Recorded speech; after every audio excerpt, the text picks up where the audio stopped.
Muy buenas tardes para todos los conectados. Es un gusto encontrarnos nuevamente por este medio para darle continuidad a las actividades del primer módulo de la sexta versión del EATEC.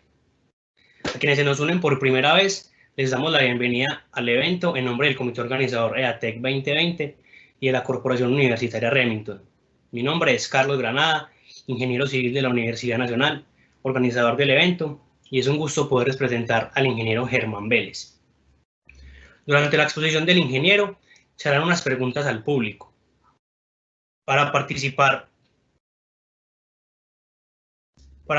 de las preguntas que se van a hacer durante la presentación, pueden conectar el navegador del computador o el teléfono escribiendo la dirección que se compartirá por el chat. Al momento de ingresar al link que se va a compartir por el chat, lo pueden copiar en el navegador o simplemente darle clic encima. Les va a pedir un nombre de usuario, introducen cualquier nombre de usuario, ojalá el suyo, y pueden responder las preguntas que va a hacer el ingeniero. También las dudas que se les presenten durante el taller las pueden ir haciendo por el chat de la plataforma y serán resueltas inmediatamente por el ingeniero Germán Vélez. Les recuerdo también realizar la encuesta de satisfacción del evento que será compartida por el chat más adelante. Es de suma importancia para nosotros como organizadores retroalimentarnos y mejorar para las próximas actividades, así como para tener un control de los participantes y generar el certificado de participación. Recuerden tener papel y lápiz para aprender bastante de este espacio y sin más preámbulo damos paso a la actividad del día de hoy. Está con nosotros el ingeniero Germán Vélez Villegas, es un ingeniero civil de la Escuela de Ingeniería de Antioquia, especialista en finanzas de la Universidad Remington y en sistemas de información de la Universidad EAFIT. Ha liderado la estructuración de los proyectos de desarrollo vial de la Burra Norte a Tovial, el Aeropuerto Internacional El Dorado, OPAIN, vías del NUS, doble calzada de Oriente y la Ruta del Agua, entre otros. Ha sido miembro de las juntas directivas de construcciones El Cóndor, empresa de servicios públicos de Calarcá, OPAIN, Atovial, concesión Red Vial del Cesar, y ha gerenciado las concesiones Red Vial del Cesar, Atovial, vías del NUS. Actualmente es el gerente de Devimed, que es la concesionaria que administra la autopista Medellín-Bogotá y las vías del Oriente Antioqueño. Le damos la bienvenida al ingeniero Germán Vélez a la sexta versión del EATEC. Buenas tardes a todos, ¿cómo están? Espero que todos se encuentren muy bien en esta pandemia y vamos a empezar con nuestra presentación sobre concesiones viales. En esta concesión de concesiones viales tenemos algunas preguntas. Está en el chat, pero además de estar en el chat tenemos un sistema interactivo que funciona desde el teléfono o desde el computador, donde en la dirección que están viendo en pantalla pueden hacer las respuestas, pueden empezar a contestar, interactuar. Entonces vamos a dejar esto un momentico antes de seguir para que ustedes puedan empezar a conectarse. También encuentran la dirección en el chat ya de una vez como un enlace para que se puedan conectar directamente los que están en el computador. El tema de la conferencia es las APPs como herramientas para financiar la infraestructura vial. Las APPs son una herramienta de financiación de proyectos. Esa herramienta de financiación de proyectos nos permite, sin gastar recursos públicos, utilizando recursos privados, financiar proyectos de infraestructura. Vamos con la primera pregunta para que vamos contestando. ¿A partir de cuándo existe participación privada en Colombia? Las respuestas van hasta el momento en un 50%. Dicen que a partir de la ley 1508, un 29% nos dice que a partir de la Constitución del 91 y un 21% de los que han contestado nos dice que en el siglo XIX. La respuesta, así no nos parezca tan obvio, es a partir del siglo XIX. Estamos viendo que las grandes obras que cambiaron y transformaron Colombia y Antioquia se hicieron por concesión. En la foto vemos el puente de Puente Iglesias, el puente original de Puente Iglesias. José María Villa construyó 3 puentes sobre el río Cauca: Puente Iglesias, el puente de Pescadero, ahí en Ituango, y el puente de Occidente. Esta es una foto de Puente Iglesias. Precisamente se llama Puente Iglesias, o le empezaron a decir a ese punto Puente Iglesias, porque las torres del puente parecían torres de una iglesia. Y si leemos el texto que hay ahí, vemos que ese puente de Puente Iglesias, este es un texto del contrato, que el contrato en esa época era una ley de la República, sacado del Archivo Histórico de Antioquia. Le conceden el privilegio exclusivo para construir el puente a una sociedad que lideraba Alonso Ángel. Pero además de eso, dentro de los derechos que tenía en el contrato, esa sociedad estaba el de cobrar por la vía de Pontazgo. Pontazgo es exactamente lo mismo que un peaje, pero en el puente, 10 centavos por cada pasajero que pasara. Pasaban cabezas de ganado grande, pasaban mulas con carga, pasaba el hombre a caballo, pagaba 10 centavos. Si pasaba a pie, pasaba 5 centavos, o si pasaban ovejitas o ganado menor, pasaba 5 centavos. Puente Iglesias se hizo así. Y no solo Puente Iglesias, también el puente de Pescadero, y esta foto que tenemos acá es del puente de Occidente. Y en esa época, 1886, este es parte de un extracto del libro El puente de Occidente, de Luis Fernando Munera López, en el que hace un recuento de la historia de cómo se construyó el puente. Como había problemas financieros para construir el puente de Occidente, lo mismo que nos pasa hoy, José María Villa envió una carta proponiéndole a la gobernación posibles soluciones. Y miremos cuáles eran las soluciones. La primera parte de la solución, que la obra fuese financiada por empresarios particulares. Si lo comparamos con los contratos 4G de obras viales que tenemos hoy, es equivalente a decir que el privado debe conseguir la deuda y debe aportar equity, la plata que pone un concesionario privado se llama equity, para hacer la obra. O sea, los privados financian la obra. Segundo, que el gobierno hace unos aportes de capital fijos en el tiempo para recuperar el valor de la inversión y el puente. Eso equivaldría a decir que el gobierno pagaría el puente por vigencias futuras, como ocurre en los proyectos de iniciativa pública en las 4G, donde no solo se recauda el peaje, sino que también el gobierno va poniendo unas platas después de que se termine el puente. La tercera propuesta para la financiación que hacía José María Villa era que el concesionario o quien construyera el puente le daban unas tierras alrededor para poderlas explotar. En Colombia la ley no permite dar tierras, no permite esos pagos todavía, en algún momento se podrá, pero hay en otros países del mundo, como en Perú, donde en un proyecto gigante que se llama H2 Olmos, que es el trasvase trasandino, donde se desvía agua de un río en Perú a una zona que era desértica y hoy es una gran zona de producción industrial. A quien lo construyó, que fue Odebrecht en su momento, le pagaron con tierras que una vez transformó en agrícolas, las pudo vender y así explotó el proyecto. Además, José María Villa decía, y además de las tierras, me deja explotar el puente, me deja cobrar lo que produzca el puente. Y eso equivaldría hoy a explotar la vía cobrando peaje. Y estamos hablando del año 1886. O sea, si ustedes leen ese contrato, lo pueden consultar en el Archivo Histórico de Antioquia y empiezan a comparar y analizar, van a ver que muchos elementos de un contrato de hoy estaban en contratos que hacíamos en Colombia en 1886. Entonces, los contratos no son nuevos. ¿Y para qué usaban las APPs? ¿Y para qué se usan hoy las APPs? Esas APPs las usamos hoy y las tenemos hoy para financiar obras públicas. Les podemos decir APPs, asociaciones público-privadas, también le podemos decir PPPs, Public Private Partnership, o PPI, participación privada en infraestructura. Con cualquiera de las 3 siglas las encuentran en cualquier parte del mundo. Y básicamente, ¿en qué consiste el APP? Que los privados invierten en obras públicas, en obras que por su naturaleza las debería hacer y las debería ejecutar el Estado. Acá el privado invierte en esa obra. Y como toda inversión, el que invierte, ¿qué piensa hacer? Recuperar esa inversión y tener ganancias. O sea, es un negocio, como es cualquier otra negocio que tenemos en el Estado. Ahora viene una nueva pregunta. Sabiendo que esto es un negocio, que el privado invierte para recuperar la obra pública, ¿en qué país creen ustedes que se utiliza más una APP? ¿En la República Popular China? ¿En Colombia?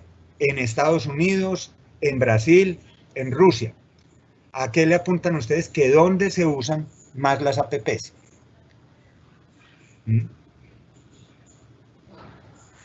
Hay como una unanimidad. Nadie tiene en Estados Unidos quién se van emparejando. ¿Dónde creen ustedes? Siendo las APP un negocio, ustedes ven que es un negocio, donde se invierten grandes capitales. Y no solo se invierten grandes capitales, sino que se obtienen ganancias muy altas. Y donde esas APPs las financia un privado. Y básicamente es cobrando peajes, porque es lo que produzca el proyecto, o con ganancias estatales. ¿Dónde creen ustedes que se van a hacer las APPs? Bueno, ahí tenemos ya hay como una tendencia clara. Y la mayoría acertó. El país del mundo donde más hay participación privada, en este momento es China. En China se están invirtiendo en este momento, con corte a 2019, más de 232.290 billones de dólares, o sea, 232 billones de los de nosotros de dólares en 1.800 proyectos. ¿Dónde se concentran esos proyectos? En vías y electricidad, pero también están haciendo ferrocarriles, plantas de tratamiento. Y si ven la evolución, la concentración de inversiones en China es del 2015 hacia acá. Esas fotos tan bonitas que vemos de los viaductos, esos ferrocarriles que están haciendo de maglev, de levitación magnética, todas esas obras que nos descrestan de China, esos superpuentes altos, esas carreteras, todas esas obras, ¿cómo las están haciendo? Con APPs. Acá tenemos un listado de algunas de las obras que se están haciendo. ¿Dónde las podemos consultar? En esta página. PPI, no www, PPI. Participación público-privada o participación privada en infraestructura. PPI, bancomundial.org. Ahí pueden consultar no solo esta información que estamos viendo acá, sino muchísima información de estadísticas sobre participación privada. Y además de participación privada, empezar a ver proyectos. Esta es una hoja técnica de un proyecto en China, en Hong Kong, en la zona de la bahía de Hong Kong, donde hay una empresa que es China, donde si ustedes traducen los títulos, ven que les preocupa exactamente lo mismo que nos preocupan a nosotros. ¿Cuál es el ingreso por peajes? ¿Cuál es el tráfico que tienen? Esta es una foto de esa vía, información técnica que no importa tanto, y este es el recaudo que tienen. Tienen 8.000 más 4.000 yuanes y pasan 159.000 vehículos. Si convertimos eso a pesos, ellos recaudan 1.885.000 dólares diarios. Sí, 1.885.000 dólares diarios, casi 4.000 millones de pesos. Y por esas vías, por ese conjunto de vías que administra esta concesionaria, pasan 159.000 vehículos. Para tener un orden de magnitud, en el peaje de Copacabana de Bello Astillo nos pasaban 20.000 vehículos al día. En el peaje de la autopista pasan 20.000 vehículos al día. En túnel Aburrá Oriente, en horas pico, pasan del orden de 18 a 20.000 vehículos al día. Esa carretera maneja 150.000 vehículos. Y si hacemos la división entre el ingreso diario y la cantidad de vehículos que pasan, encontramos que ellos tienen un recaudo o una tarifa promedio de 12 dólares, que al cambio de hoy son 47.000 pesos. O sea que nuestros peajes tampoco es que sean tan caros si los empezamos a comparar a nivel mundial. Entonces empezamos a ver, hasta ahora, podemos empezar a concluir dos cosas. Las APPs no son una cosa nueva, no, existen hace mucho, mucho tiempo. Hacían los cálculos a mano, no había Excel, no había tanta cosa, pero se hacían. O sea, es algo que se ha empleado siempre. Y la historia de las concesiones, si algún día podemos hablar de eso, se remontan al Imperio Romano, donde los romanos cobraban por mantener todas esas calzadas y esa red de caminos que tenían que unir a toda Europa. Y tampoco responde a ideologías. Acá no es que las concesiones son capitalismo salvaje, no. Las concesiones, las APPs, ni responden a ideologías, ni son una herramienta nueva. Realmente son herramientas que sirven para construir obras de infraestructura, caminos, puentes, ferrocarriles, hechos por privados. ¿Qué hicieron esos privados? Financiaron los proyectos. O sea, si hay un mensaje que debe quedar claro acá es que estas obras se financian con capital privado. Como se financian con capital privado, ese privado lo va a recuperar.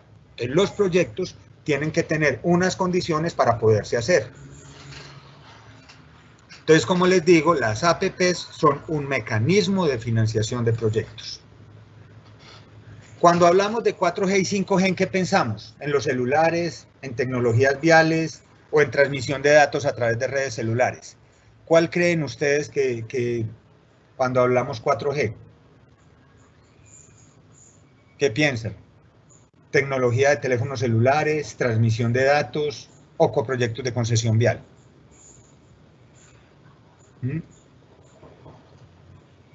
Están como muy parejitos. Debemos a ver otro poquito a ver cómo les va. Aunque 4G y 5G son tecnologías de transmisión de datos, no tienen toda la razón, estamos en una conferencia de proyectos viales. Entonces, ¿qué es lo obvio? Lo obvio es que en esos proyectos viales haya concesiones. Y hablamos de 4 y 5G cuando hablamos de las concesiones. Esta clasificación que estamos viendo en pantalla de primera, segunda, tercera, cuarta y quinta generación corresponde a las concesiones del gobierno nacional. Recuerde que Colombia tiene una organización del Estado por niveles. Está el gobierno nacional, el gobierno departamental y el gobierno municipal. Hay concesiones nacionales que las hace la ANI. Hay concesiones con los departamentos. Cundinamarca tiene 3 o 4 contratos de concesión. Antioquia tiene 2 grandes, Bello Atillo y Túnel Aburrá Oriente. En la costa también hay concesiones. Hay ciudades como Barranquilla que tienen también concesión propia. O sea, en cualquier nivel del estado se puede dar. Entonces, esta clasificación que vemos por generaciones corresponde ¿a qué? A las concesiones del gobierno nacional, que no necesariamente se aplica a las concesiones de otros niveles del estado. Entonces, tenemos una primera generación de concesiones, que fueron los contratos que se adjudicaron entre 1994 y 1997, donde se estaban haciendo unas vías para la apertura económica, donde se planteó un tema de ingreso mínimo garantizado. Las concesiones de primera generación tienen ingreso mínimo garantizado. O sea, independientemente del tráfico que pase, el concesionario recibe su remuneración, y había unos riesgos que básicamente los asumía el Estado. El concesionario entraba, ponía la financiación y los riesgos los asumía el Estado.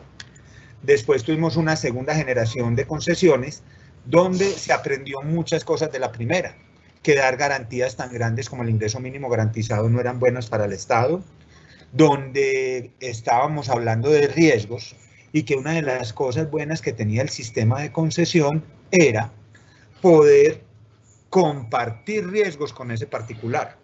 Compartir riesgos.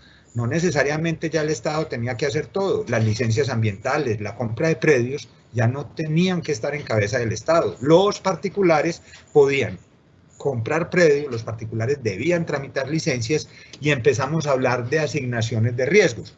Y el principal riesgo, que es el asociado al ingreso, tampoco lo tenía por qué asumir el Estado por una garantía mínima. Sencillamente se empezaron a hablar de mecanismos de pagos, como el ingreso esperado que aplicó para la segunda y tercera generación de concesiones, en las que sencillamente al concesionario le decía qué valor de recaudo iba a recibir para hacer las obras. Después pasamos a la tercera generación de concesiones, donde empezaron a partir aeropuertos, donde se empezó a pensar ya en las vías como un sistema, no solamente los accesos a las ciudades como fueron la primera y segunda generación, sino que las vías son esas arterias que mueven la economía del país. Entonces ya empezamos a hablar de corredores y llegamos a una cuarta generación de concesiones que viene a partir de la ley 1508, y que le da un cambio fundamental a las concesiones. Las primeras 3 generaciones eran concesiones para hacer una obra pública. O sea, íbamos a hacer una carretera, contratémosla por concesión. Ya en la 4ª generación no se hace la concesión por una obra pública, se hace la concesión, pero para prestar un servicio público. Entonces a los concesionarios les pagan solamente después de que se terminó la vía y segundo, afectados por un parámetro, por un índice de cumplimiento de calidad. O sea, importa muchísimo la calidad del servicio que está prestando ese concesionario. El esquema de financiación en todas era el Project Finance, pero se hace más énfasis en esta 4ª generación en ese Project Finance.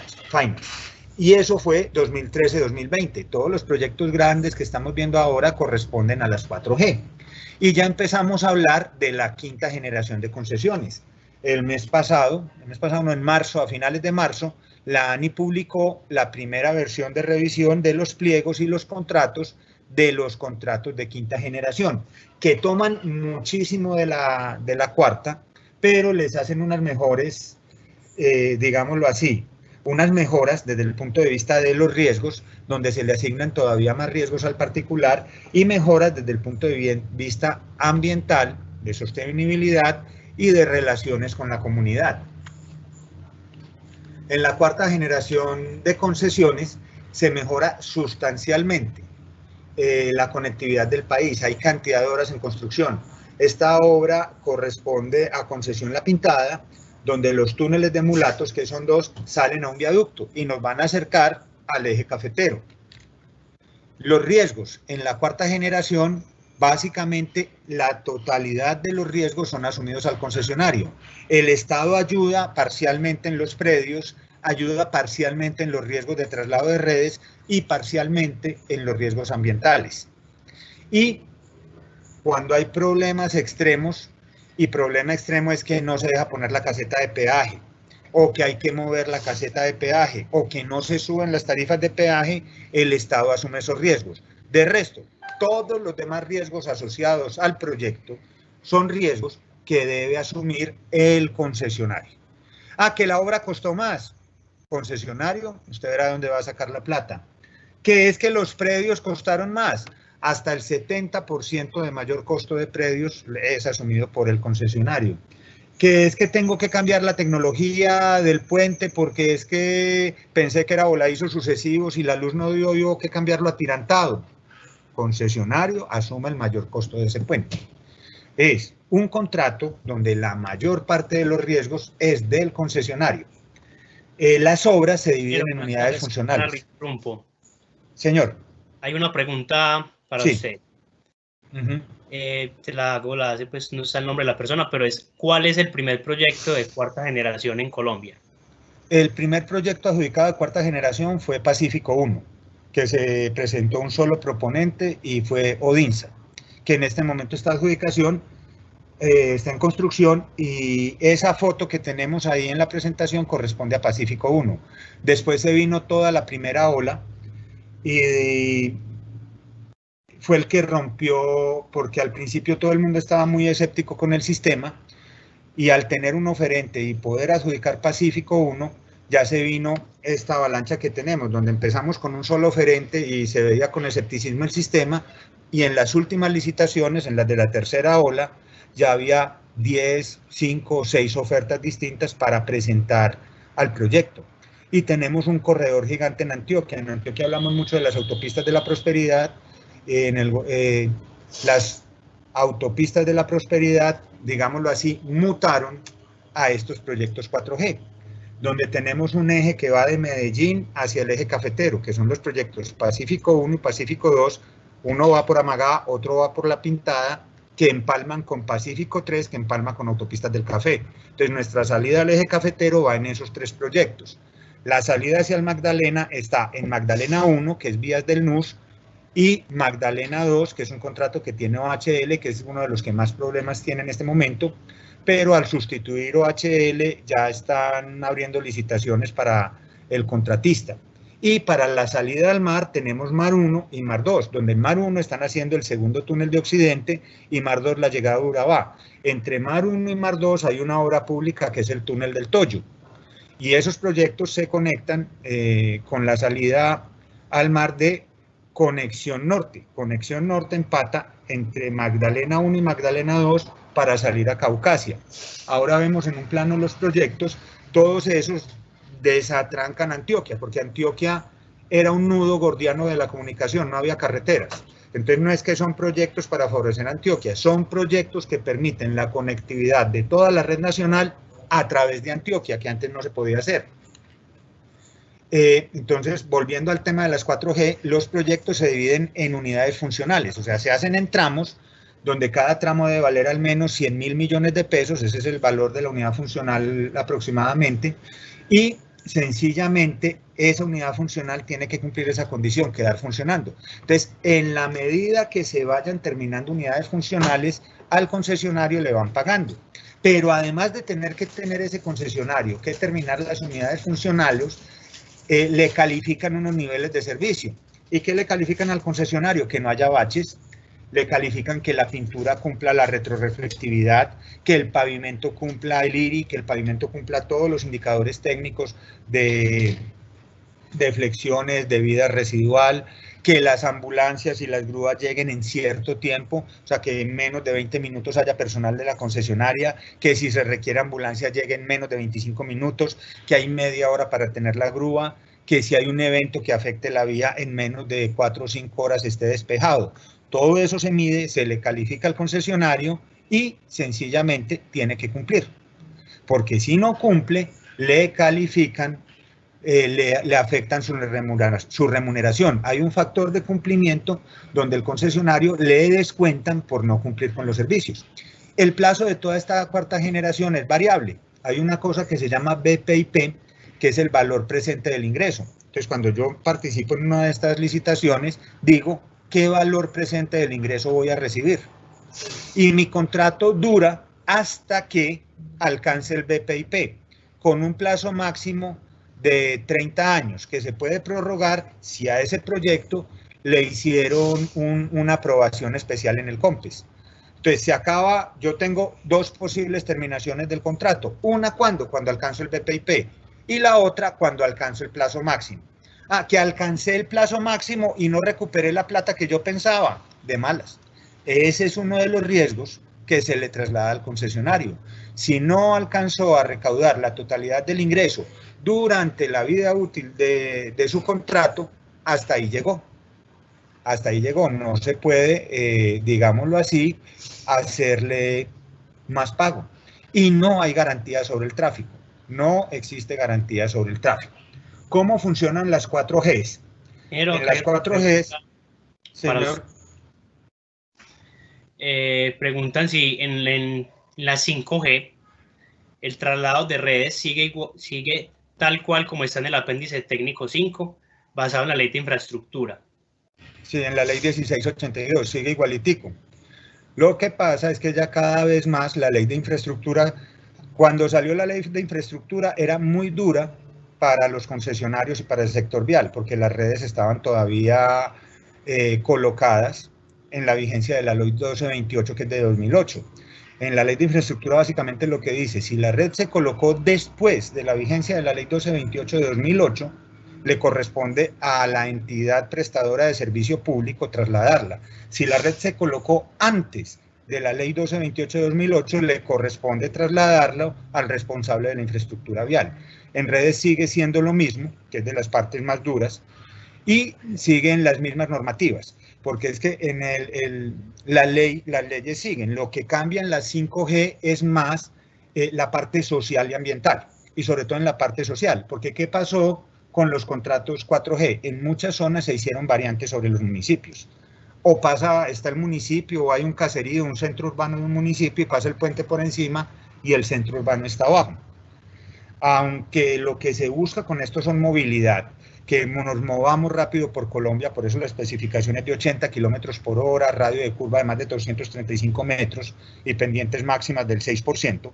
Estamos hablando de unas especificaciones altas para que un camión salga y ponga 80 kilómetros por hora y esté en unas 6 horas máximo en Urabá, y no como se demoraban antes un día entero o más. ¿Qué pasa? En muchos de esos pueblitos vivían de la carretera. Si uno le quita, por ejemplo, a Amagá el paso por Amagá, mata a Amagá. Pero hay que hacerlo para que la gente que va de largo recorrido, no todo el mundo va a almorzar allá, pueda pasar. Entonces le ponen ya es un componente social para que esos impactos se mitiguen también. O sea, no solamente pasar con la vía y hacer todo lo que se hace, porque hay mucho trabajo que se hace en la parte social de las obras, sino también que se tengan unas consideraciones especiales que qué va a pasar con esos municipios después de que se haya la vía. Por ejemplo, en el caso de Cisneros. Cisneros existe y Cisneros tiene su movimiento comercial. Básicamente, empezó ¿por qué? Cisneros era un corregimiento de Santo Domingo. Y antes del túnel de la quiebra, antes de que hicieran el túnel de la quiebra férreo, hace 90 años, había estación Cisneros y estación Limón. ¿Por qué? Cisneros, no existía todavía la estación Limón, estación Cisneros y la estación al otro lado del túnel.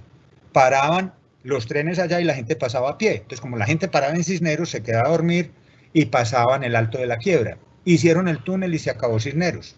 Vive de la vía. ¿Y por qué vive de la vía? Porque es una vía similar al Alpe d'Huez, los que son aficionados del Tour de Francia. Bajar y subir eso es lo más maluco del mundo, lleno de curvas, y si uno está de malas y se encuentra una tractomula, una subida de 10 minutos se vuelve una subida de 2 horas. Ya con los nuevos túneles de la quiebra desaparece el Alto de la Quiebra y con la variante de Cisneros los carros no van a pasar por Cisneros. Entonces, ¿qué hay que hacer? Hay que tener un plan social de qué va a pasar con todas esas actividades comerciales que se hacían en el municipio que hoy no se hacen. Entonces, en la 5G le ponen más cuidado a eso. Entonces, como les decía, el tráfico es variable, el ingreso es variable y depende del BPIP. Si no se alcanza el BPIP, es un problema del concesionario. En las iniciativas privadas no hay ningún soporte. En las iniciativas públicas hay una cosa que se llaman DRs. ¿Qué es el DR? En el año 8, en el año 13 y en el año 20 se hacen unos cortes y se dice, su ingreso debía estar en tanto. El BPIP al año 8 debía estar en tanto. Tiene menos, entonces yo le pongo lo que falta. Entonces hay un soporte de tráfico, pero no es una garantía de tráfico. Le mantienen es la liquidez al concesionario. Donde sí hay una responsabilidad del Estado de cubrir lo faltante. Por ejemplo, en fenómenos como el que ocurrió en Américas Mar 2. La concesión Américas termina los tramos de las vías de Urabá y se las entrega a la concesión Mar 2. Y todos supieron lo que pasó hace 2 años con los peajes en la zona de Urabá, que los quemaron, que la gente no quería pagar, y al final negociaron trasladando los peajes y moviéndolos de sitio y bajando tarifas. Esa movida de sitio, de los peajes, y esa rebaja de tarifas, la va a pagar el Estado colombiano. O sea, el concesionario los mueve, pero la diferencia de recaudo que se tiene al mover el peaje, ¿quién la paga? La ANI. Bajar las tarifas. Si no suben las tarifas como están pactadas en el contrato, ¿quién las paga? La ANI. O sea, terminamos pagando todos nosotros, pero esos son eventos excepcionales. Que no dejen instalar la caseta de peaje, o que la caseta de peaje se instale en otro punto, o que no autoricen a cobrar,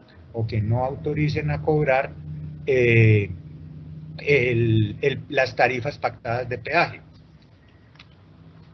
Tenemos 20 proyectos de iniciativa pública trabajando y 9 proyectos de iniciativa privada, donde estamos hablando de que cada proyecto invierte billones con B de pesos en infraestructura. En la cuarta generación, acá tenemos un resumen rápido de cuáles son esas obras para entrar a hablar de cada proyecto. Son más de 8.000 kilómetros de vías, son más de 1.370 kilómetros de doble calzada, se hacen 145 túneles que miden 125 kilómetros. Y tenemos 96 de esos kilómetros en túneles grandes, túneles de más de 2 kilómetros de largo. Por ejemplo, Vías del NUS nos hace en Antioquia 2 túneles, cada uno de 4,2 kilómetros. Mulatos son 2 túneles de 2,3 kilómetros.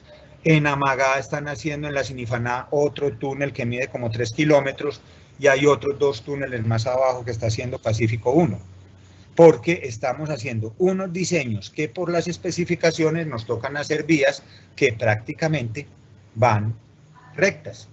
Se hacen 1.300 puentes, que equivalen a 146 kilómetros de puentes, y puentes de todos los tamaños, formas y figuras. Y este es un esquema de las concesiones 4G. Como ven, Antioquia desata ese nudo que había de conectividad en Colombia. Esta moradita es primera generación, que es de Vimet, esta es vías del NUS, estas son Mar 1, Mar 2, esta es Ruta del Sol 2, estos son los pacíficos que vienen acá al eje cafetero. Y los proyectos de quinta generación, como los decía, van a tener más temas sociales. Todavía no se ha adjudicado ninguno. El contrato de quinta generación apenas lo publicaron en marzo de este año para consultas y se está estructurando. O sea, quinta generación vamos a ver el año entrante o en 1 o 2 años para volver a mantener el ritmo de inversión. ¿Qué sabemos de la quinta generación? Esta foto corresponde a la intersección Baltimore de Túnel Aburrá Oriente. Hay una inversión en autopistas de 20 billones de pesos, que son la ALO Sur en Cundinamarca, Axe Norte, que es los accesos de Bogotá, los completan ya para entrar al centro, la segunda fase de accesos a Bogotá. Cali Palmira, lo que era la malla vial del Valle, vuelve y se concesiona, se complementa con el corredor Buga-Buenaventura para que quede toda la vía al puerto de Buenaventura en doble calzada, y en Barranca Bermeja y San Roque es en el Cesar, que sale ahí al ladito de Chiriguaná, para tener también vías en doble calzada. Pero en la quinta generación también nos metieron aeropuertos, donde vuelven a concesionar el aeropuerto de Cali, el aeropuerto de Cartagena primera y segunda fase, y el Dorado fase 2. Y también se concentran en inversiones fluviales. De las primeras licitaciones que salen de estos proyectos está Ruta del Sol 2, la que le quitaron a Odebrecht, y la navegabilidad por el río Magdalena. También se va a concesionar el canal del dique y el canal del acceso al puerto de Barranquilla. Si suman ahí por encimita, estamos hablando de 30 billones de pesos que se van a contratar en las primeras obras de estos contratos 5G. Y falta, por ejemplo, los de iniciativa privada como Ruta del Agua, que tiene una inversión del orden de 3 billones de pesos. Y mejoras en el ferrocarril entre La Dorada y el Cesar. Entonces, como decíamos ahora, la ley 1508 nos da el marco legal para las EPAPs. Hay ranking, acá todo lo califican en ranking. ¿Qué creen ustedes cómo está calificada la estructuración legal en Colombia de concesiones? ¿Estamos entre los 3 mejores? ¿Estamos entre el 10º, entre el 3 y el 10, o no estamos entre los 10? ¿Cómo creen ustedes que está nuestro marco de concesiones comparado con los otros proyectos de América?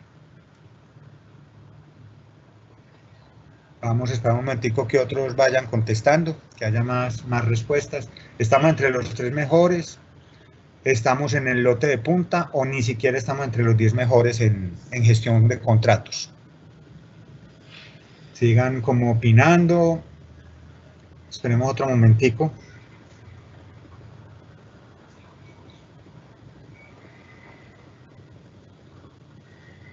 Y bueno, nos volvió a ganar la mayoría. La ley 1508, así les parezca mentira, así sea un producto colombiano, nosotros que somos expertos en tirarnos todo lo de nosotros, está calificada entre los mejores marcos legales del mundo. El sistema del comparador público-privado, que más adelante vamos a ver qué es eso, fue de los primeros países que lo implementó y lo usó. Y en América somos el segundo país, después de Chile y empatados con Perú, en la implementación de marcos legales para participación privada. Colombia tiene una de las mejores regulaciones, sacó los 100 puntos en regulación, tiene buenas instituciones para el manejo de eso, en particular es la ANI, la mejor calificada de todas, tiene un sistema maduro y, por extraño que parezca, estamos maduros en financiación y los proyectos en Colombia se ganan premios. Pacífico 3 se ganó premio en financiación, Cesar Bolívar, como es Antioquia Bolívar, se ganó premios de financiación y estructuración. La Vía al Mar tiene 5 o 6 premios internacionales en cómo se estructuró y cómo se financió el proyecto. O sea, Lo que tenemos acá, hay gente que viene de otras partes del mundo a ver cómo se hace. ¿En qué fallamos? En el clima de negocios e inversiones, que es básicamente la inestabilidad política en la que vivimos permanentemente. Desde que está la ley 1508 es del 2012. Esa ley 1508 del 2012, ¿qué resultados ha tenido? Pues se han traído 23.800 millones de dólares, o sea, 83.7 billones entre el 2012 y el 2019 para inversión en Colombia.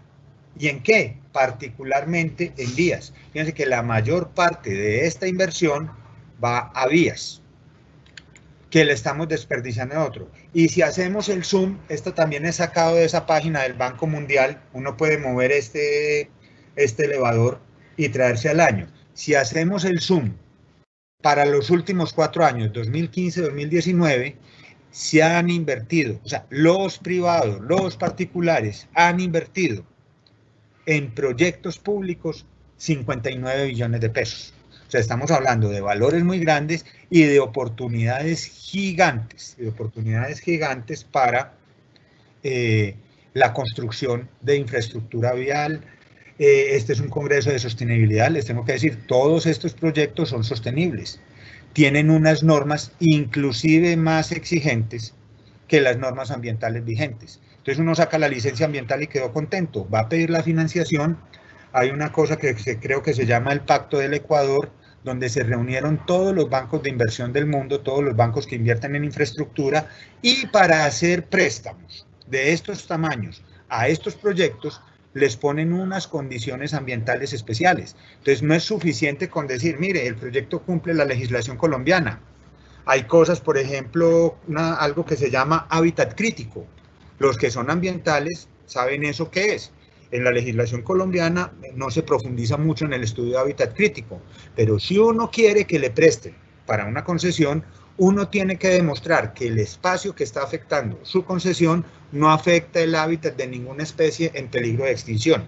Y si la llega a afectar, tiene que tomar medidas suficientes para que no se vea una afectación grave en la especie. Entonces, todas estas vías 4G, aunque vemos mucho concreto, como vemos digámoslo así, tanto movimiento de tierra, tienen detrás un soporte ambiental grande y la exigencia que sea sostenible.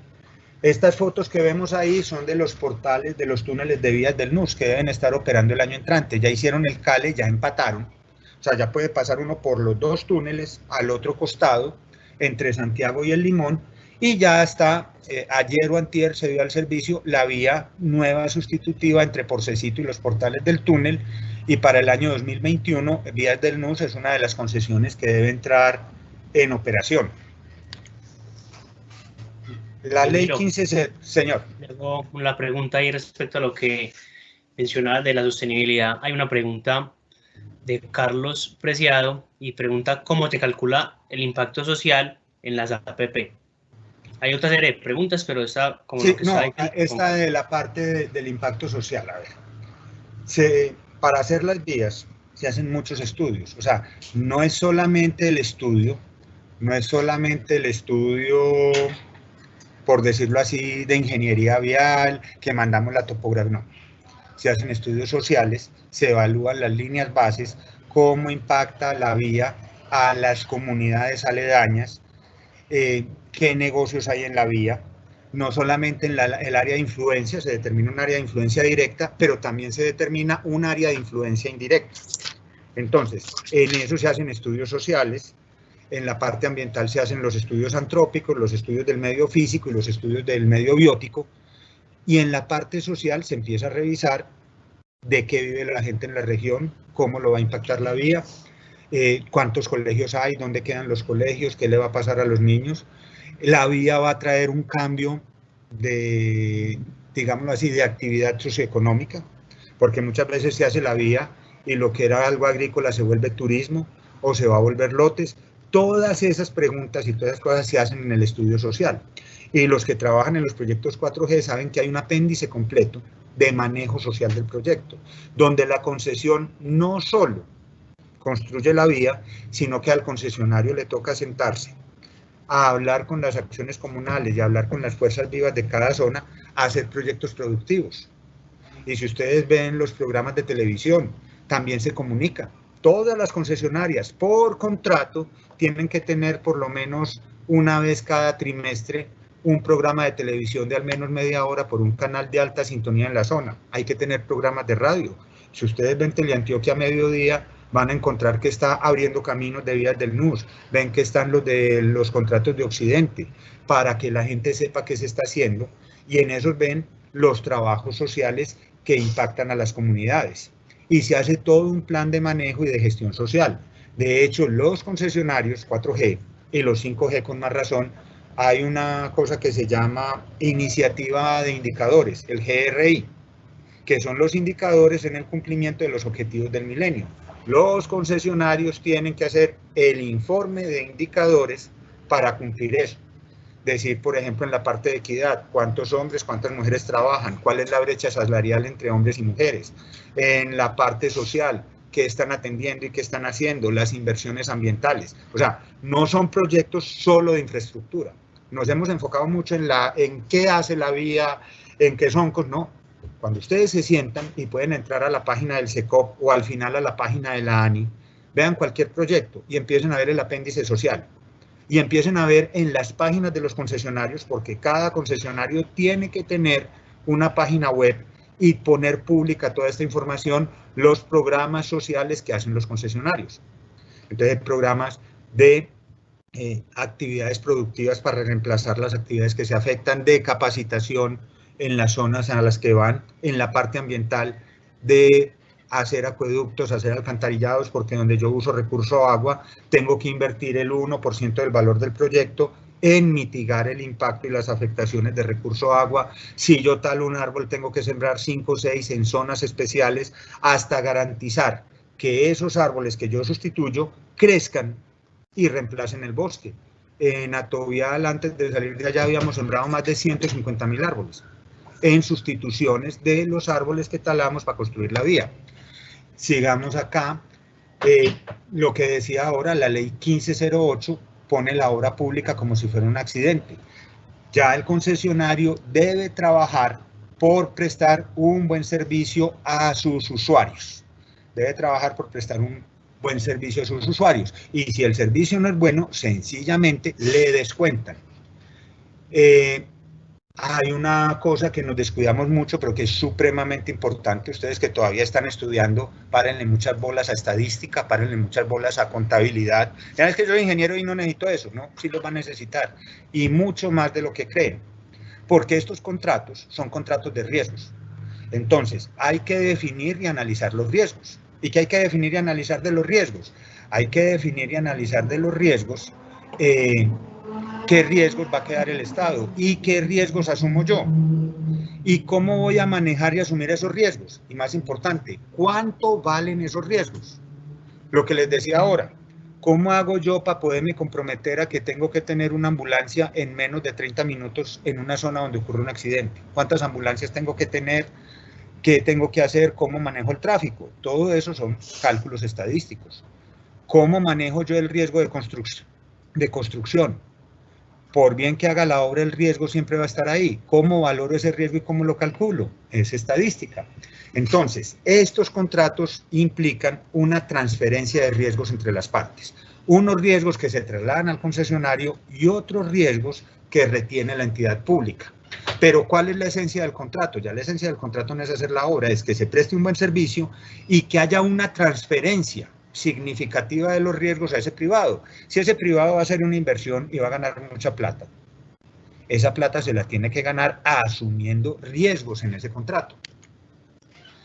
¿Cuál es el mecanismo de pago asociado a la explotación de esa infraestructura? Voy a tener peajes, un alquiler, voy a tener vigencias futuras.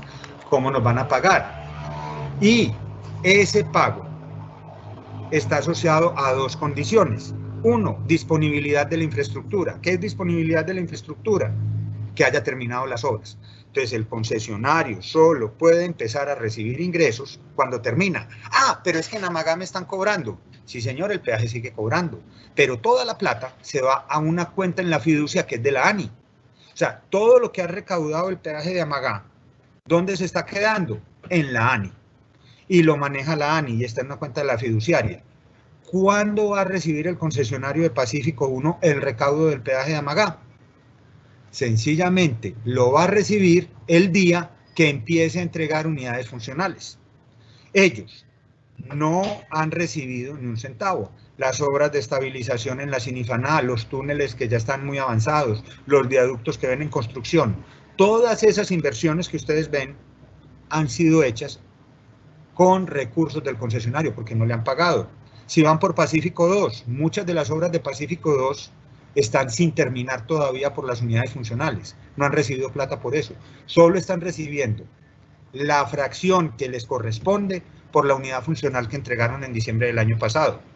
Vías del NUS acaba de entregar una unidad funcional. Apenas ahora está recibiendo recursos, porque todo lo demás es de cuenta del concesionario. Están los túneles excavados, pero no funcionan. Está la carretera hecha, pero no está entregada. Al concesionario solo se le paga después de que termina la obra.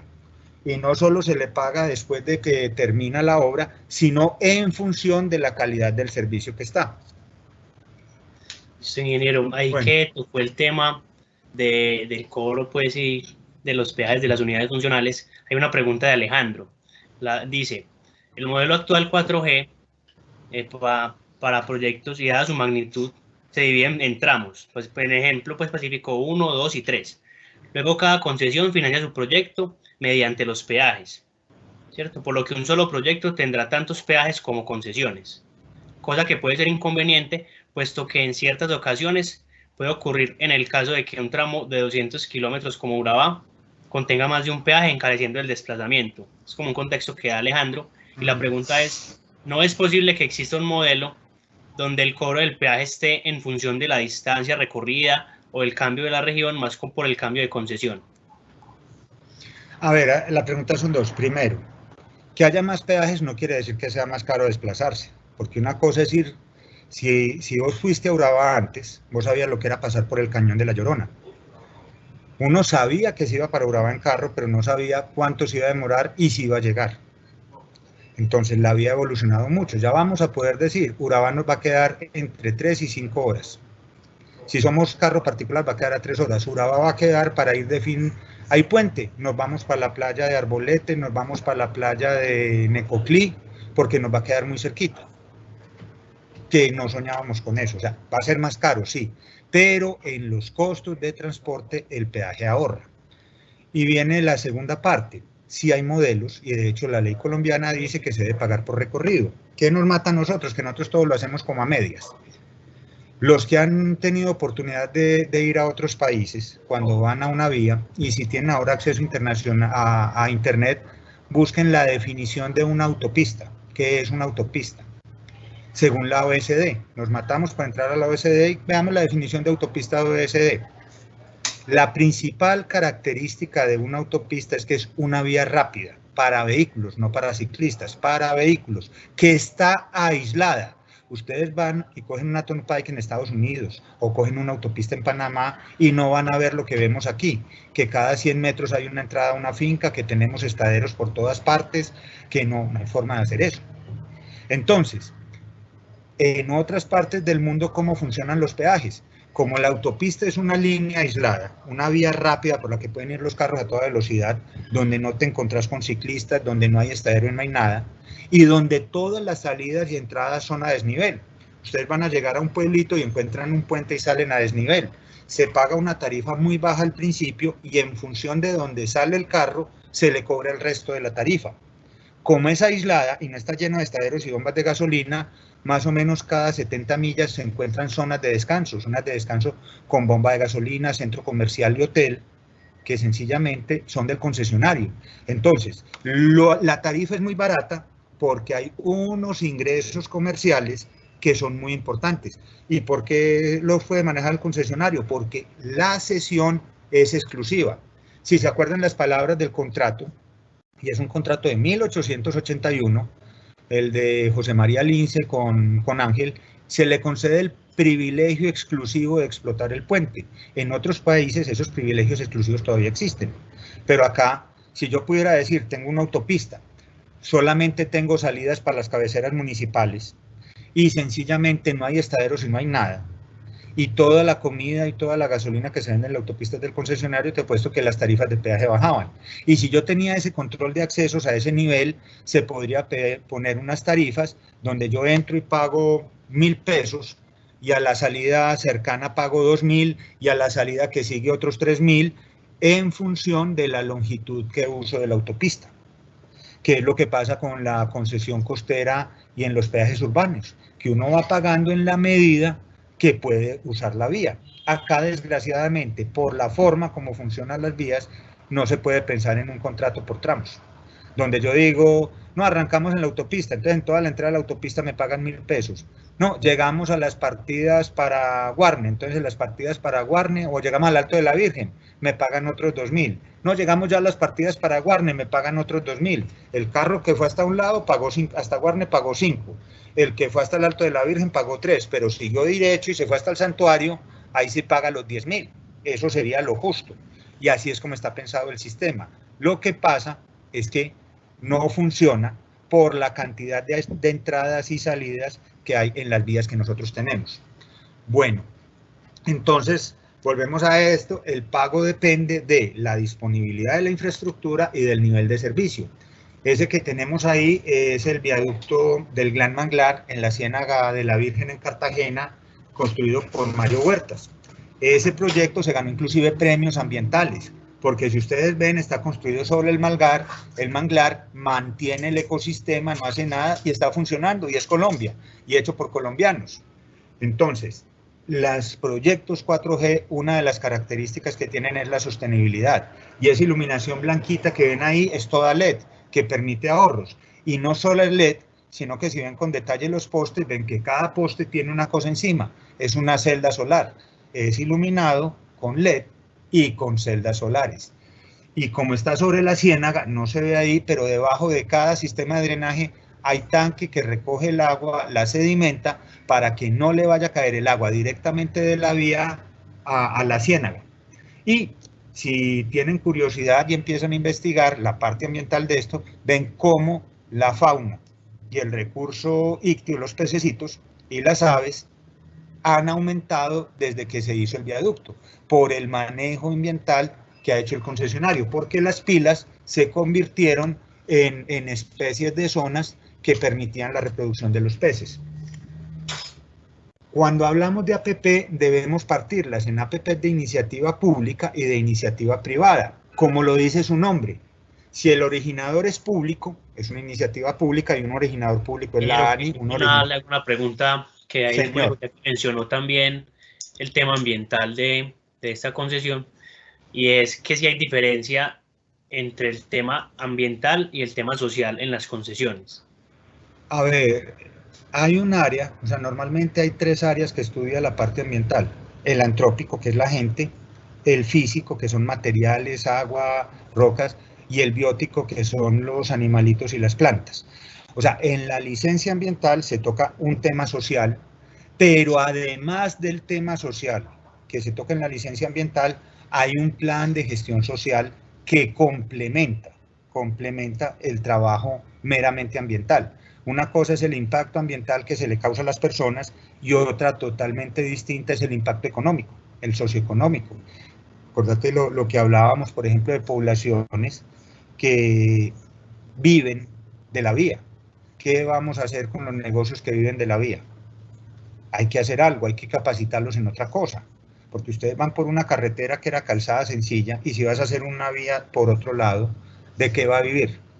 Y uno dice, no, es que es un restaurante y es una persona. Es un restaurante donde van 5 o 6 personas, donde las familias viven de eso. Entonces hay que ver cómo se les sustituye su actividad económica por otra. O sea, no es tan blanco y negro, ni son tan malos los concesionarios. Lo que pasa es que son cosas difíciles de hacer, y que normalmente se muestra lo malo. O sea, siempre se muestra lo malo. O sea, el concesionario es el que hizo el daño, el concesionario es el que no quiso pagar, pero Si van a las comunidades o si les ha tocado estar en las comunidades, ven que se hacen talleres, se hacen capacitaciones. Desgraciadamente, muchas veces no se aprovecha todo lo que se da. Entonces, en los tipos de APP tenemos APPs privadas, que lo estructuran empresas privadas, y APP pública. Dentro de las privadas, en las iniciativas públicas, se puede poner plata pública, vigencias futuras sin límite, entre otras muchas características. En las iniciativas privadas las podemos dividir en dos. Plata, iniciativas privadas en que se puede poner recursos del Estado, en el caso de vías solo el 20%, si es para otros sectores se puede poner hasta el 30% del aporte del CAPEX, y iniciativas privadas sin recursos públicos. Las 9 iniciativas privadas 4G son sin recursos públicos. ¿Y qué quiere decir sin recursos públicos? A esas concesiones el Estado no les puede dar un centavo. Aún así tengan problema con el peaje. ¿Cómo manejan ese riesgo esas concesiones sin recursos públicos? Con ampliaciones de plazo. Con ampliaciones de plazo. Se fija en el contrato un plazo máximo para cubrir riesgos. Entonces, si a un concesionario privado se le cayó el tráfico ahora, por ejemplo, con la pandemia, ese tiene que hacer la cuenta. ¿Y cuándo va a recibir eso? En el año 25 o en el año 30, cuando se le acabe su contrato, con el plazo especial para riesgos. O sea, estos son todos negocios de largo plazo. Acá va otra preguntita para ustedes.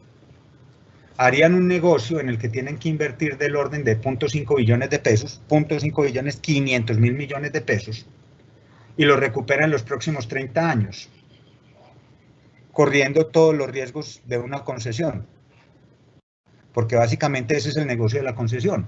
Cuando yo me gano un contrato de concesión, es que ellos se comprometieron, mire, van a facturar 3 billones de pesos. A facturar 3 billones de pesos, no.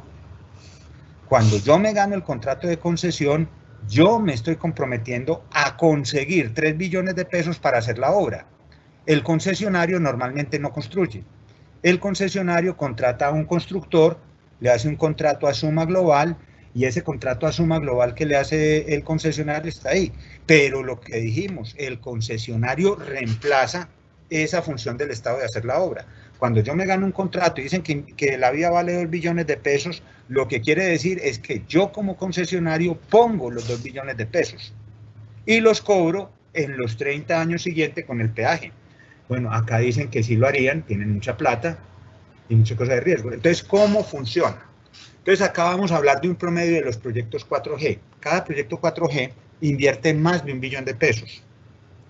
Realiza operación y mantenimiento por más de 1.2 billones de pesos, porque es que como la vía ya depende del servicio, esa vía hay que operarla, hay que mantenerla y tenerla perfecta todo el tiempo, por eso cuesta tanto. El OPEX promedio es de 0.5, la deuda promedio es de 0.7 billones, la rentabilidad que se espera siempre es de 2 cifras, mayor al 11%, y normalmente los bancos le prestan a uno a una tasa del IPC más 9 y créditos de 15 a 16 años. En esa línea de tiempo, ¿qué es lo primero que hace el concesionario? Hace unas inversiones en la vía. ¿Cómo se llaman las inversiones que hace el concesionario? CAPEX. Cuando ustedes oigan la palabra CAPEX, estamos hablando de la plata que tiene que invertir el concesionario en la construcción, comprando predios, pagando la interventoría, pagando una cantidad de cosas, todos esos rubros, pagando los diseños, todos esos rubros que se tienen en el proyecto, ¿con qué se pagan? Con el CAPEX. Entonces ese billón de pesos es el CAPEX. ¿Y de dónde sacamos para pagar el CAPEX? Primero de la deuda. El concesionario va a un banco y pide prestado para pagar el CAPEX. Y el banco le dice, yo le presto el 60%, yo le presto el 70%. Lo otro lo pone usted. Lo que pone el concesionario se llama equity. Entonces, toda la obra, mientras no genere ingresos, mientras está en construcción, la financia el concesionario con la plata del banco y con la plata que él tiene que poner. O sea, todas las obras, no me equivoco, que ustedes están viendo que estamos haciendo en Antioquia, los túneles, los puentes, los viaductos, los que han ido por Santa Fe de Antioquia ven el avance que tiene Mar 1, los que han salido hacia el norte ven los avances que tiene Vías del NUS, por toda parte hay obra. Toda esa obra que ven, ¿quién la está pagando en este momento? Los privados. No hay plata pública metida. ¿Por qué? Porque no han terminado unidades funcionales. Una vez se termina el proyecto, se empiezan a recibir ingresos. ¿Y en qué me gasto yo los ingresos? En la operación y el mantenimiento. ¿Y cómo se le dice a la operación y el mantenimiento? OPEX. Entonces tengo el CAPEX, que es la inversión, el OPEX, que es la operación y el mantenimiento. Me financio con deuda y con equity. Como me financio con deuda, tengo que pagarla. O sea, al banco le tengo que pagar el capital y el interés. Ese capital y ese interés es que el servicio de la deuda. Y me dan créditos a 17 años. Ya después pago dividendos. O sea, la inversión que yo hice de esos montos en equity, la vengo a recibir después en dividendos. Y tenemos un negocio financiero.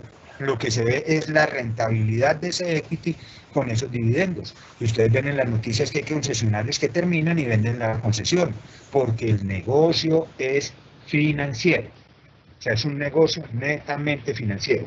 ¿Y quién financia? Los bancos y empresas privadas. ¿A cambio de qué? Unos ingresos que da el proyecto. Si el proyecto no genera ingresos o al proyecto no se le puede apalancar con vigencias futuras, ese proyecto no es sujeto de hacerse por APP.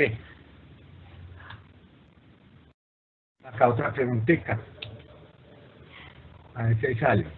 Si un particular puede ganar explotando infraestructuras, ¿el Estado también puede hacerlo? ¿Ustedes qué piensan?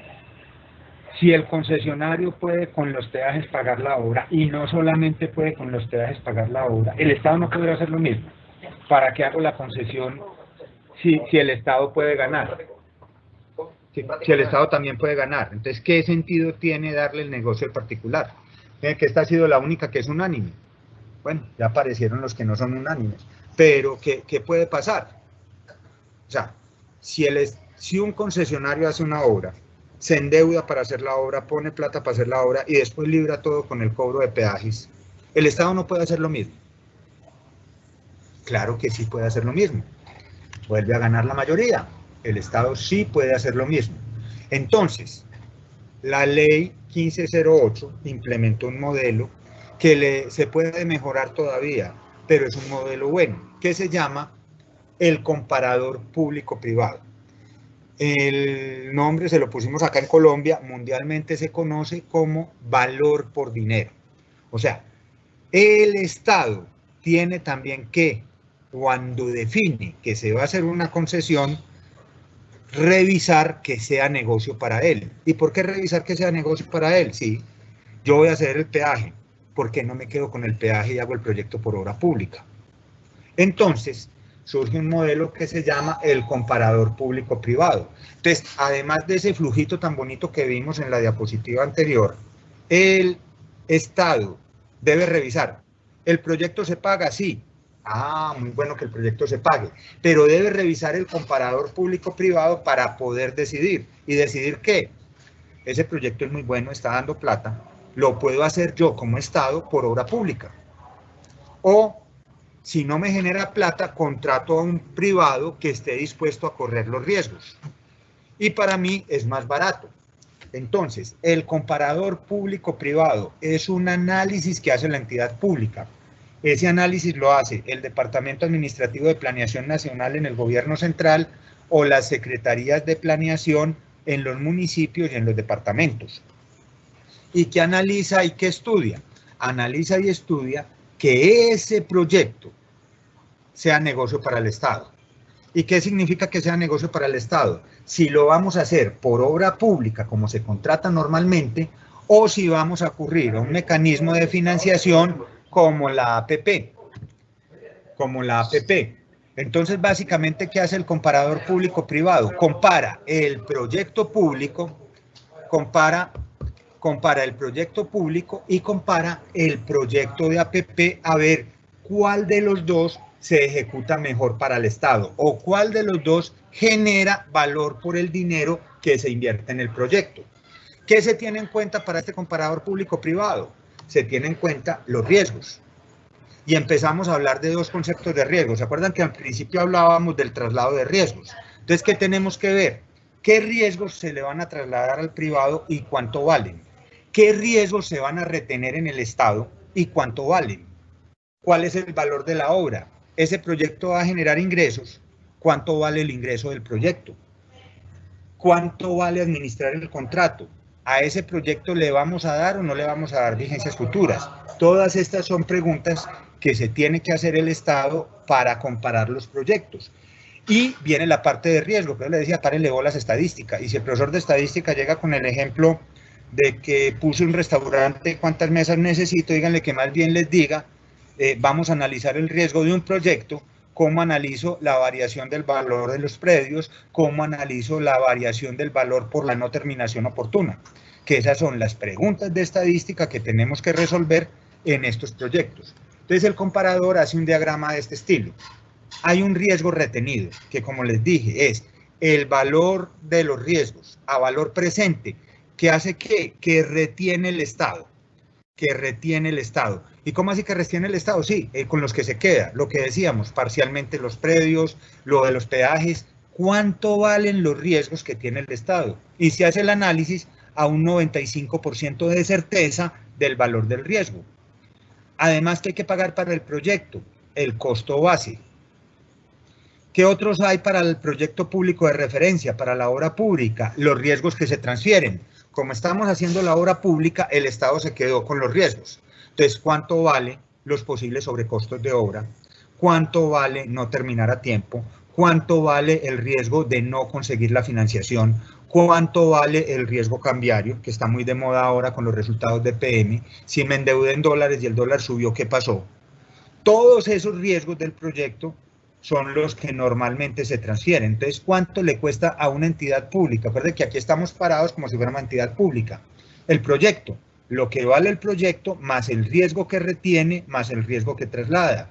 ¿Qué se le resta? Se le restan los ingresos que genera el proyecto, porque si yo pongo un peaje, lo resto.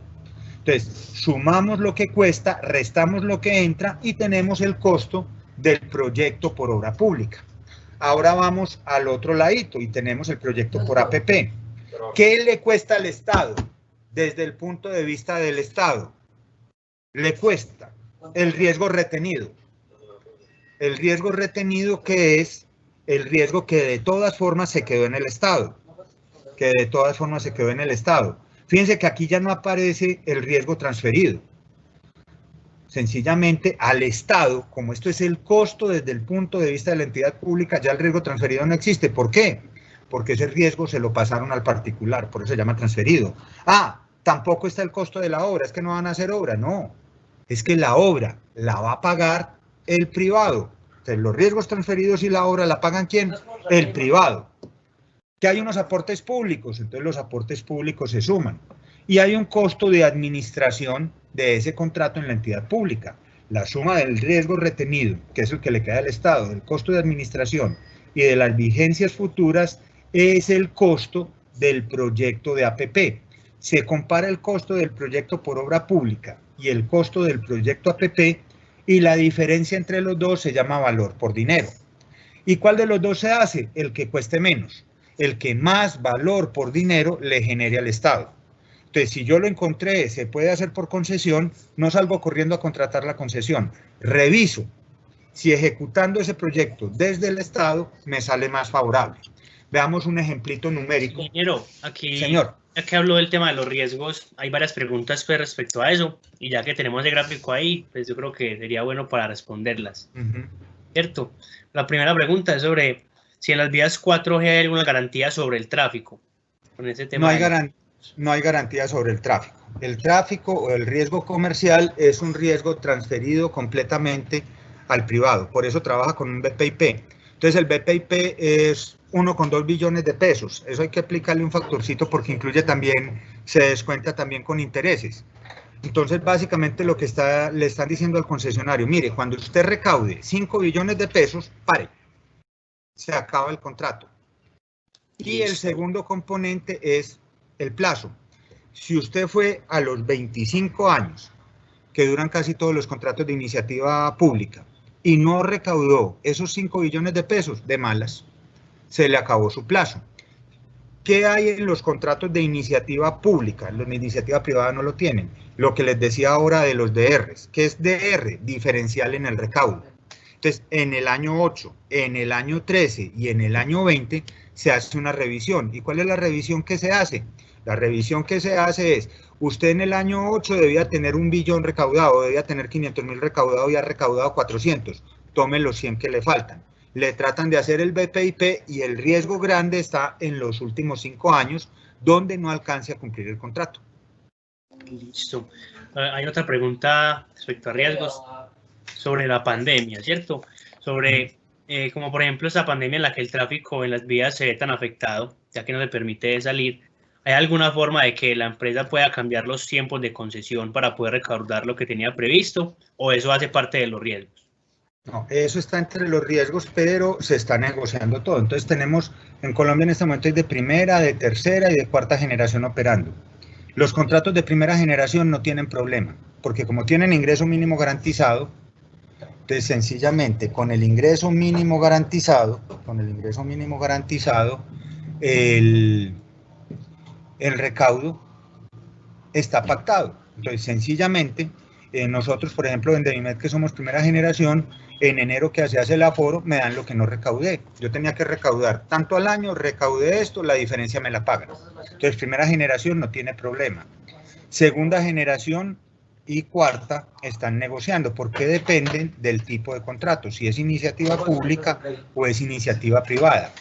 Acá el problema no es que se haya caído tanto el tráfico, la caída del tráfico es algo, digámoslo así, que es un riesgo del concesionario. El problema está que tuvimos desde el 25 de marzo hasta el 31 de mayo con una orden de bajar las tarifas.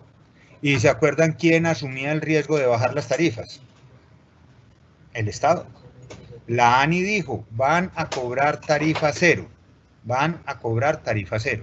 Y en ese cobro de tarifa cero, ordenado por la ANI, entró en una causal del pago que tienen que hacer. Entonces, por lo menos el recaudo, mientras estuvo tarifa cero, lo tiene que asumir el Estado colombiano. Fíjense que muchas veces uno dice, ¿por qué no toman esas decisiones? Porque son decisiones que cuestan muchísima plata.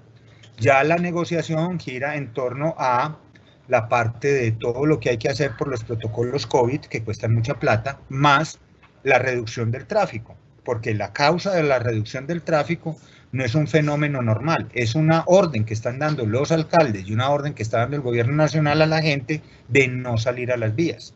Entonces, en ese orden de ideas, en algunos contratos está la causal para reclamar y se está haciendo una negociación y sencillamente los contratos de iniciativa privada les toca irse al plazo, los contratos de iniciativa pública les toca esperar su DR8 para que les reconozcan algo, y en la parte del cero ingreso es muy claro, esos 2 meses de cero ingreso los tiene que pagar el Estado.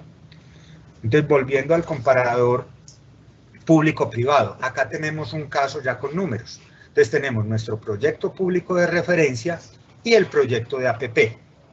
Tenemos los riesgos retenidos. El riesgo retenido se estimó en 110.000 millones de pesos y el riesgo transferido se estimó en 790.000 millones de pesos. O sea, y son cifras de proyectos muy aproximadas a un proyecto real. El proyecto vale 1,1 billones de pesos. 1,1 vale el proyecto. Y fíjense los riesgos que le transfieren, 790.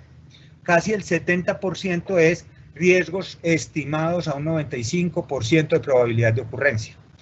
Entonces, si vamos a ver el proyecto público, tenemos 110.000 que retengo, 700 que traslado. El proyecto vale 1.100.000.000 y me genera ingresos que se restan por 1.300.000.000. Entonces, desde el punto de vista de la entidad pública, el valor presente del proyecto público de referencia es 736. Para hacer este estudio, no solamente es que tenemos que estimar cuánto vale el riesgo, tenemos que repartirlo en el tiempo, hacer el flujo de fondos y descontarlo a la tasa de rentabilidad del proyecto, porque estamos hablando de valores presentes. Cojamos el mismo proyecto visto como APP. ¿Qué riesgos corre el Estado? 110.000, que es el riesgo retenido, un costo de administración de 3.000 millones. Esto es una iniciativa privada sin recursos públicos. Una iniciativa privada sin recursos públicos no tiene aportes. Entonces, este proyecto le cuesta al Estado 114 contra 736. ¿Cuánto valor por dinero le genera al Estado esta iniciativa privada? 600.000. ¿Cuál es la decisión en un escenario como este? Se hace por APP, porque le genera más valor al Estado.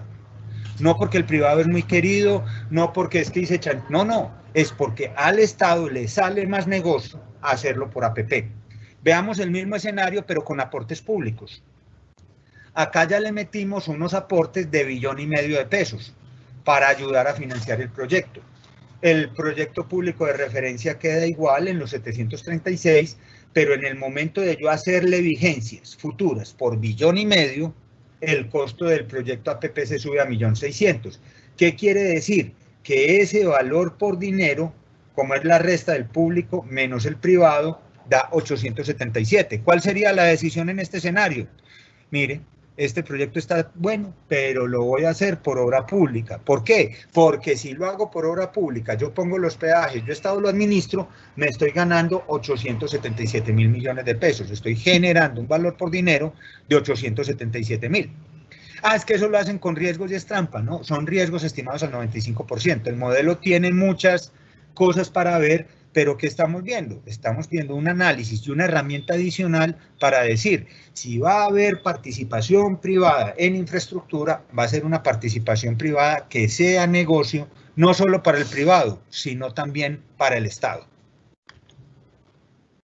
Estos son los viaductos de Gualanday, ya están funcionando. Acá está el túnel de Gualanday, el primer viaducto y el segundo, que eso completa la doble calzada entre Cajamarca y Girardot, que empata con la vía Girardot-Bogotá. Y entre Cajamarca y Calarcá está el túnel de la línea, que lo inauguran como par vial, y de Calarcá hacia allá tenemos autopistas del café. Vamos a tener una segunda ida toda en doble calzada, muy bonita, hasta Bogotá. Todo con proyectos de este tipo. Las APPs es una de las herramientas que está desperdiciada. ¿Por qué está desperdiciada esa herramienta? Porque la hemos usado solo para proyectos grandes. Es más, si uno se va al Banco Mundial y a los lineamientos dicen, usen solo APPs para proyectos grandes, pero realmente también podemos usar APPs para proyectos pequeños. La ley 1508 admite que se ejecuten APPs a partir de 6.000 salarios mínimos mensuales legales vigentes. O sea, a partir de 5.000 millones de pesos se puede hacer una APP.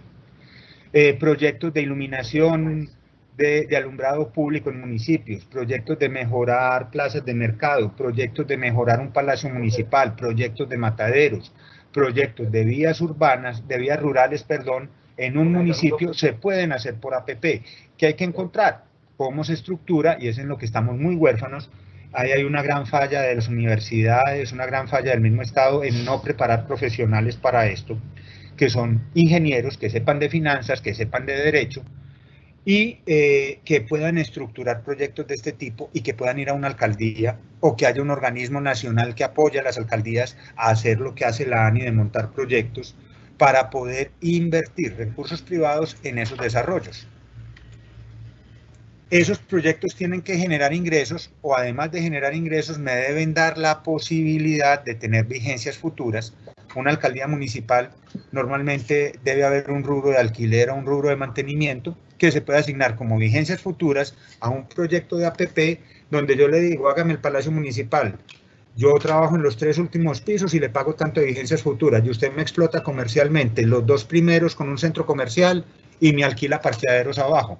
Y le pongo unos estándares de cumplimiento. No, un foco fundido no puede durar más de 6 horas fundido.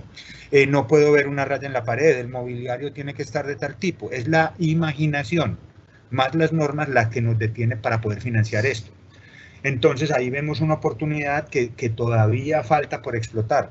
Pero viene lo irónico. Es más difícil conseguir financiación para un proyecto pequeño que para un proyecto grande. Y lo que les decía, la estructuración. Aunque hemos estructurado y hecho proyectos muy grandes y nos ha ido bien y nos hemos ganado premios por todo el mundo, nos ha faltado en la estructuración para los proyectos pequeños. Y ahora, para terminar, vamos a ver cómo funciona una concesión bajo el esquema de Project Finance. Entonces, primero, hay unos pliegos de condiciones que saca una administración pública, en una iniciativa pública. Hay unos interesados en hacer ese proyecto, unos inversionistas o unos promotores que hacen unos acuerdos, hacen unos estudios legales de ingeniería y una cantidad de cosas. a los que empiezan a hacerle una revisión para conseguir la financiación. Ya con esas condiciones de financiamiento y esos estudios, ellos le pueden presentar una oferta, a esa entidad pública. ¿Una oferta para qué? Una oferta para hacer la obra. Apenas ya está esa oferta para hacer la obra, y me la adjudican, yo tengo que crear una sociedad de proyecto, y normalmente son las concesionarias.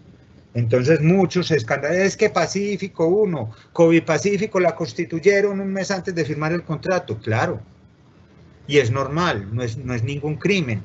Es que Vías del NUS firmaron el contrato en enero y la constitución, y el 24 de diciembre constituyeron la sociedad, sí, y no es nada irregular. ¿Por qué? Porque el grupo de promotores se presenta como una estructura plural, una promesa de sociedad futura que solamente tiene obligación de constituir la sociedad si se gana el contrato.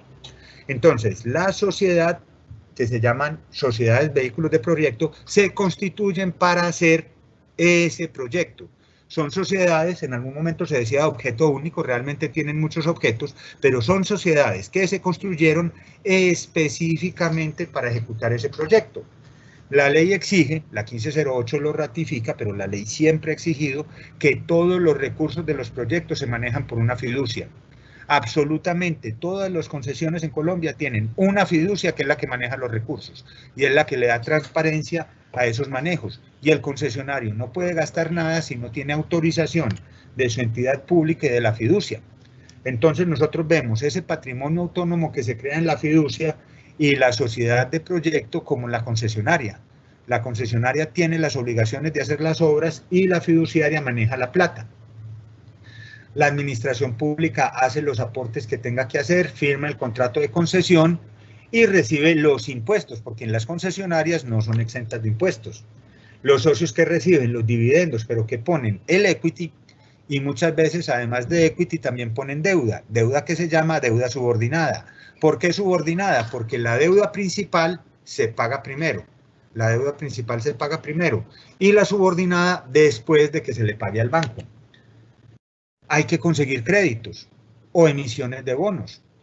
Por ejemplo, el doctor Mario en sus concesiones Pacífico 3, Alto Magdalena y Costera fue y consiguió una emisión de bonos en Estados Unidos. O sea, esos 3 proyectos se financiaron con créditos mediante bonos en Estados Unidos, emitidos en la bolsa y con premio de la estructuración en la bolsa de Estados Unidos, en bonos de Estados Unidos. Otros consiguen créditos en los bancos, entonces son bonos o créditos. El banco me entrega la financiación y ¿qué recibe? El pago de intereses y amortizaciones. Se pueden hacer contratos para suministros. Se hace un contrato con los constructores. Como les digo, el constructor no necesariamente es la concesionaria. Ah, pero es que los constructores son los socios. Los constructores son socios, pero aparte firman un contrato de construcción y son 2 cosas distintas. Se hace un EPC, un contrato de suministro, diseño y construcción, a suma global fija por hacer las obras. Tampoco es que porque sea mi hermanito, quiere decir que yo le voy a perdonar algo. Se hacen contratos que son muy duros con las compañías de seguros para las pólizas, para cubrir todos los riesgos. Se hacen contratos de operación y mantenimiento, muchas partes, casi ninguna concesionaria recauda directamente, es una moda que se está imponiendo, pero normalmente hay empresas especializadas en recaudo, hay cooperativas especializadas en operación y mantenimiento. Una concesionaria en operación puede generar del orden de 600, 700 empleos, entre todas las actividades que se generan alrededor de la concesionaria. Y hay una interventoría que, aunque firma un contrato con la entidad pública y le responde a la entidad pública, se paga con recursos del concesionario. Ah, entonces que usted puede chantajear a la interventoría con no pagarle. No, porque si yo no manejo la plata.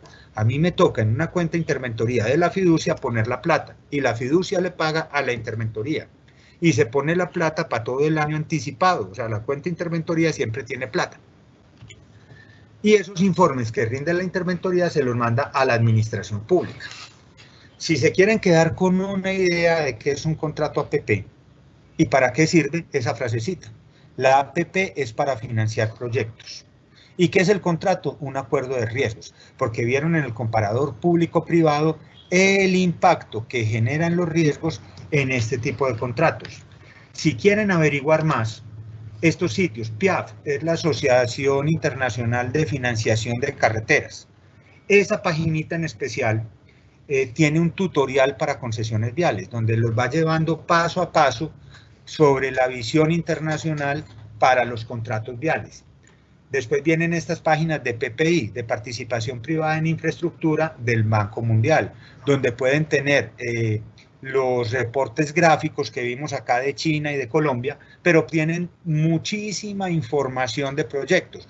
Pueden ver los proyectos individuales, pueden ver cómo está por país, y además de eso incluyen tanto el tutorial como las páginas del PPI, cantidad de información de cómo se contrata la infraestructura en el mundo, comparando qué pasa con los distintos tipos de contrato en los países en desarrollo, de las iniciativas que hay para eso. Además está el PPP, la base de conocimientos, donde encuentran libros, bibliografía y gente que toda su vida se la ha pasado estudiando la participación privada en infraestructura, con sugerencias. Inclusive hay una certificación, así como existe la certificación del PMI para proyectos, está la certificación C3PP, que es para proyectos, de una certificación para los administradores, los que manejan proyectos de infraestructura por APP. Todo el procedimiento, todos los manuales y todos los cursos para esa estructuración están ahí en esa página del Banco Mundial, en las que empiezan por PPP. La página de la ANI, ahí encuentran toda la información de los proyectos que están en ejecución en Colombia, cuál es la página web, cómo está la ejecución, no solo del modo carretero fluvial aeropuertario, todo lo encontramos ahí en la ANI. Y por último, la página de Planeación Nacional, dnp.gov.co. En la página de Planeación Nacional encontramos todo el marco legal que se aplica en Colombia para hacer las concesiones, todo. Inclusive hay manuales paso a paso, hay presentaciones, hay gráficas, herramientas informáticas para hacer todo esto. Toda la información está pública. En Colombia, aunque se siguen los lineamientos del Banco Mundial, hay ciertas cosas que se han adaptado. Entonces, si van a ver en Colombia, tienen la página de Planeación Nacional y está todo. Todo lo que hemos visto en la presentación, todos los proyectos, todos son fotos de proyectos en Colombia, todos, ninguna es traída de afuera. Es bueno que salgan a pasear por carretera y se den cuenta el cambio que se está viviendo con todos estos proyectos. Muchas gracias por atenderme. Si de pronto tienen más preguntas. Sí, señor. Bueno, muchísimas gracias, ingeniero, por la presentación, por tan valiosa información compartida. Y sí, hay varias preguntas a responder, entonces ya voy a proceder a hacerlas. Hay una pregunta de Santiago, está también encaminada al tema de los riesgos, y es esta. Para los fenómenos naturales de deslizamientos de tierra que se ven comúnmente en Colombia, ¿quién asume los costos de los movimientos de tierra y la reestructuración de la vía en caso de que haya algún siniestro? Y voy a unir esta pregunta con una que tiene Alejandro y otra persona que comentó anónimamente, de qué pasa con el proyecto Pacífico 1 que va a Bolo, ¿cierto? Porque Alejandro comenta que tan estable está Pacífico 1 teniendo en cuenta el deslizamiento que hay en Sinifaná, que fue de muy gran magnitud. Se unen como estas preguntas, el tema de riesgo. Yo las vuelvo a partir. El tema de riesgos, ¿a quién le toca ese riesgo? ¿Qué dijimos? Todos los riesgos distintos de parcialmente predios, redes, ambiental, y los riesgos asociados a no instalar la estación de peaje son del Estado. Todos los demás riesgos son del concesionario. Cayó el derrumbe y se le llevó la vía. A ese concesionario le toca retirar el derrumbe, estabilizar la ladera y volver a hacer la vía. Que hay pólizas que lo cubren y son muy caras, sí, por eso no debe tomar las pólizas. Hay una póliza durante construcción que se llama todo riesgo construcción, que cubre ese evento, y en operación está el todo riesgo operación, que también cubre ese evento. Pero ¿qué es lo mejor para que no ocurra y lo mejor para estudiar los riesgos? Analizar muy bien, hacer unos estudios detallados, tomar las medidas de mitigación antes y no después. Y en el caso de Pacífico 1 tiene dos problemas, ese de la Sinifaná y la Huesera, que son zonas que les entregaron en mal estado, y ahí hay un debate gigante con la entidad contratante a quien le toma asumir ese costo de unas zonas que les entregaron malas y donde era obligado pasar la vía. Y sobre la estabilidad futura, el concesionario tiene que operar esa vía por lo menos 25 años más. Para que la vía tenga sentido, los carros tienen que pasar por ahí. Entonces, el diseño que están haciendo, y Pacífico 1 es del Grupo Aval, con unos equipos supremamente serios de geólogos, geotecnistas e ingenieros. Ya movieron el derrumbe, estabilizaron y van a hacer la vía. Si van a hacer la vía, lo peor que les puede pasar es que le caiga un derrumbe, porque no solamente no tendrían los ingresos futuros que ellos piensan, sino que adicionalmente no les pasarían carros que son los que pagan el peaje. Entonces, la solución que le van a dar tiene que garantizar estabilidad, tiene que garantizar que esa estabilidad es continua y tienen que seguir manteniéndola. Es que las concesiones, acuérdese lo que vimos en la conferencia, ¿en qué momento le empiezan a pagar? Cuando termine. ¿Y de qué depende ese pago? De la calidad y el nivel de servicio que le dé al usuario. Si la vía se vive cerrando, ¿qué va a pasar? La gente no va a usar la vía, entonces no va a tener ingreso, pero adicionalmente no va a cumplir el indicador de disponibilidad de vía. Y si no incumple el indicador de disponibilidad de vía, le van a castigar su ingreso. Entonces, los mecanismos del contrato lo obligan a asumir a su costo las reparaciones en otros proyectos. En el caso particular de Sinifaná y en el caso particular de La Huesera, hay una discusión grande porque eran inestabilidades preexistentes que se le advirtió al Estado que era eso y el Estado no dejó hacer cambios. Excelente, ingeniero. Bueno, hay otra pregunta de Carlos Preciado, también se une con otra que hay anónima, y pregunta, pues, Carlos Preciado, ¿puede una concesión de primera generación como Devimed volverse una concesión 5G, por ejemplo, construyendo la doble calzada entre Santuario hasta Caño Alegre? Y la otra pregunta es si ya hay proyectos 5G adjudicados. A ver, 5G adjudicados no hay ninguno. ¿Por qué? Porque los 5G apenas empezaron, salió el primer borrador de contrato en marzo de este año. O sea, apenas se están estructurando, apenas se están armando. Entonces, proyectos 5G vamos a empezar a tener en un año o dos, más para los 2 años. En el caso particular, un contrato de primera generación no se puede volver de 4. El contrato se termina. Nosotros trabajamos es en proyectos, no más.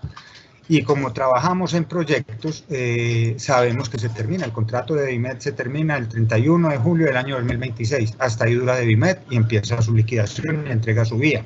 El contrato de Atovial se termina el 15 de abril de 2021, a no ser que ahora por la pandemia le hagan ampliación. Pero se terminan. ¿Qué han hecho los que han tenido esas concesiones? Lo hizo Coviandes, que Coviandes es del Grupo Aval, que tenía la covisión Coviandes y ahora se llama Coviandina, que es el proyecto Chirajara. Lo hicieron con JICA, que JICA es un proyecto de tercera generación, que tienen la APP JICA. Lo hicieron con Accenorte, que Accenorte antes era...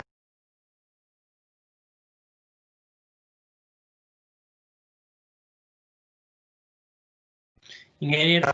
Sí, se llama ahora Accenorte. Sobre el contrato de concesión, se hacen iniciativas privadas, pero son iniciativas privadas que hay que tener mucho cuidado en hacerlas porque la ley 1508 prohíbe estructurar proyectos sobre concesiones existentes. Entonces, sencillamente, se hacen proyectos que alargan el alcance de la concesión, se presentan como iniciativas privadas y después de que se presenta como iniciativa privada, cuando se termina la concesión recoge el alcance. Veamos a Atovial y Vías del NUS. Se presentó la iniciativa privada Vías del NUS. ¿Qué se hace? Se construye la vía en Pradera. Atovial llega hasta la Pradera. Pradera, Porcecito, Cisneros. Alto Dolores es la vía nueva. Se hizo la vía nueva. Se termina el contrato de Atovial y Vías del NUS recoge el alcance de Atovial. El contrato de Atovial se termina. ¿Pero qué se hizo? Se quedó una nueva concesionaria con una iniciativa privada que lo hizo. En la iniciativa privada pudo ganar cualquiera, pero ganó el mismo concesionario.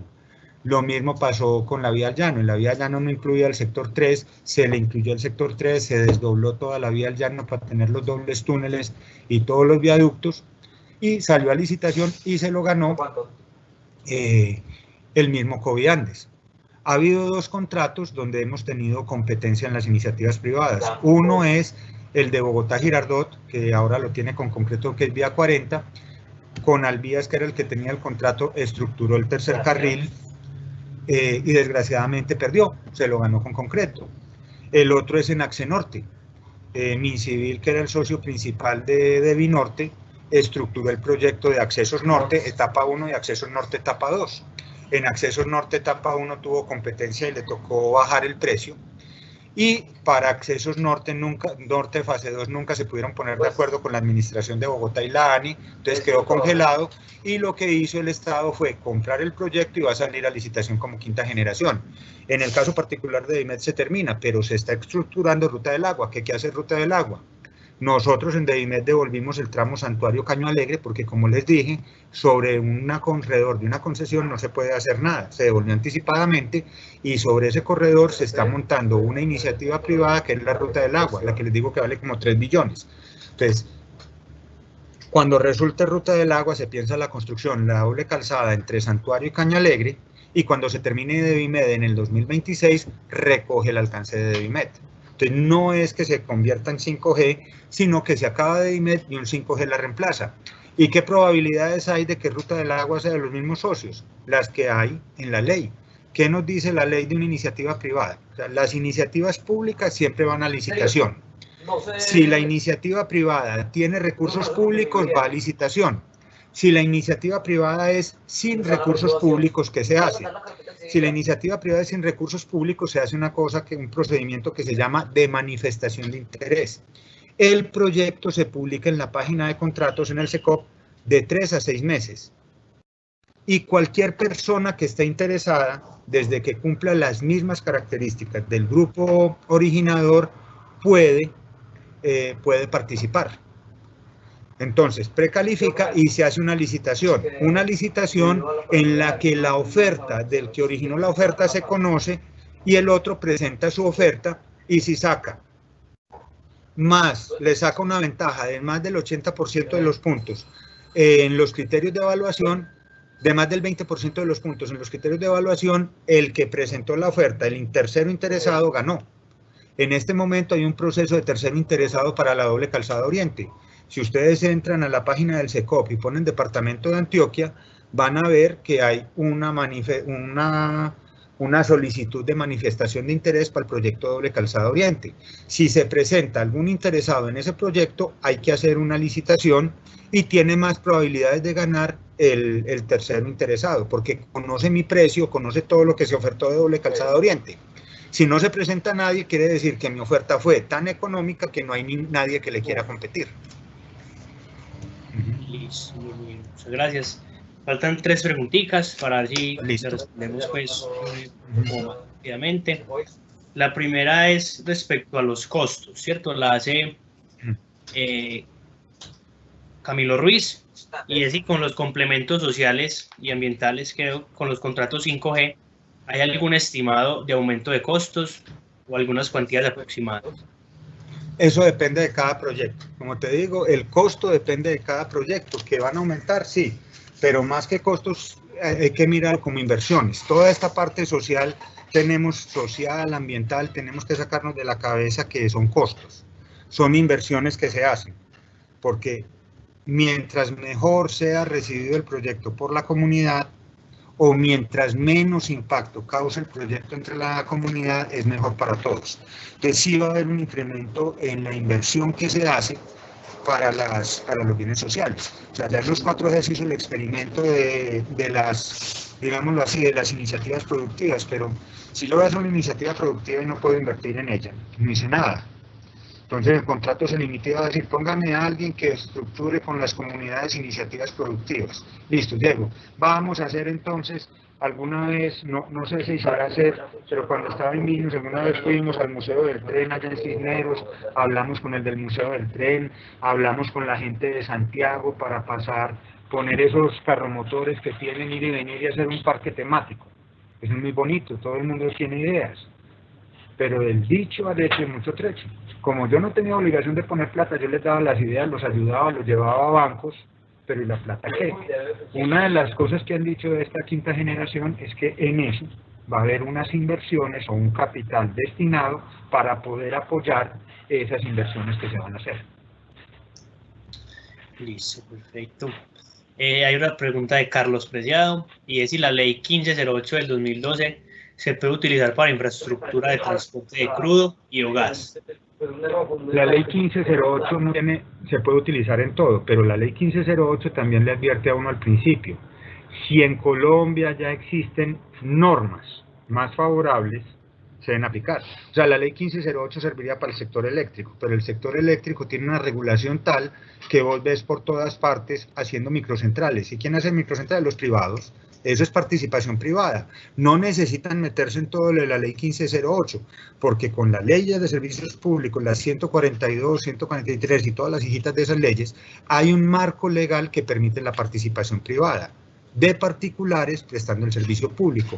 En el caso de las líneas de transmisión, en el caso de los poliductos y oleoductos, se podría utilizar, pero el marco que regula eso permite la competencia y de hecho se paga por eso.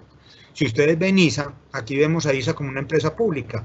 Entren a la página de ISA Brasil o entren a la página de ISA Chile o a las páginas de ISA en Centroamérica. Con el modelo colombiano, que es que se cobra una tarifa por transmitir energía, ISA compite como concesionario de transporte de energía en Perú, Brasil, Chile, y es concesionario vial en Chile. Es empresa pública en Colombia, pero esa empresa la ven como empresa privada en otras partes. Es como con los chinos. Entonces aquí vienen las empresas chinas y ganan. Son empresas públicas en China y privadas por fuera, con todo el respaldo del Estado chino. El metro de Bogotá y el urbano, el Regiotrans, que son dos proyectos distintos, los dos se los ganaron empresas chinas y son concesiones y van a venir. ¿Y por qué los concesionarios son chinos? Porque aprendieron que las APP no es un pecado, que ganar plata no es pecado, que sus ideas socialistas y comunistas no van contra eso. Y de hecho acá, Pacific Mar 2, uno de los socios es chino, China Harbor es socio en Mar 2 y es el socio principal. ¿Y de dónde sacaron los recursos para Mar 2? Del Banco de Fomento Chino. O sea, se trajeron los yuanes para acá y está financiado en dólares, con plata del banco chino. Entonces, estos proyectos, como les digo, no son de ideología, son de financiación. Y si nosotros vamos a la esencia de esto, ¿qué es mejor? Que entre todos con nuestros impuestos paguemos vías que nunca vamos a usar o que la vía la paguen los usuarios. En que se vuelve más social, que quien usa la vía y se beneficia de ella la pague. O sea, en San Andrés hicieron un malecón hermosísimo, que vamos a usar 2 o 3 veces en la vía, muy bueno por los de San Andrés, pero lo pagamos todos nosotros. No sería justo que un proyecto en que se puede pagar la vía y que el usuario lo puede pagar, se pague. Lo mismo pasa con la valorización. Ya hay un COMPES que va a terminar en proyecto de ley para que la nación pueda cobrar valorización, que es otra fuente de financiación que aparece, porque la valorización en Colombia solo la pueden cobrar los departamentos y los municipios, la nación no. Ya con esta nueva cosa, la nación va a poder hacer eso para apalancar más proyectos. Sí. Y ya una última pregunta, en el tema también de financiación, para ir cerrando el evento, es cómo se financian los aeropuertos con alianzas público-privadas. Por ejemplo, El Dorado. El Dorado, OPAIN, Operadora de Transporte Interno, es una concesionaria. Airplan es una concesionaria. ¿Cómo se financia? Generan ingresos. En los aeropuertos tenemos un lado aire y un lado tierra. El lado tierra del aeropuerto es un centro comercial. Si ustedes van a como quedó El Dorado y no entran a la zona estéril, no entran al coso, ven la cantidad de comercios que hay afuera. Todos esos locales se le alquilan. ¿Y quién lo alquila? El concesionario. El parqueadero es otro negocio gigante. Entran y ven que antes de que estuviera el operador no había negocios. Uno pasaba a la zona estéril, o sea, pasaba los controles de seguridad y entraba ya a las salas de abordaje y no había negocios. Ahora ustedes pasan a las salas de abordaje y lo ven lleno de negocios, de restaurantes.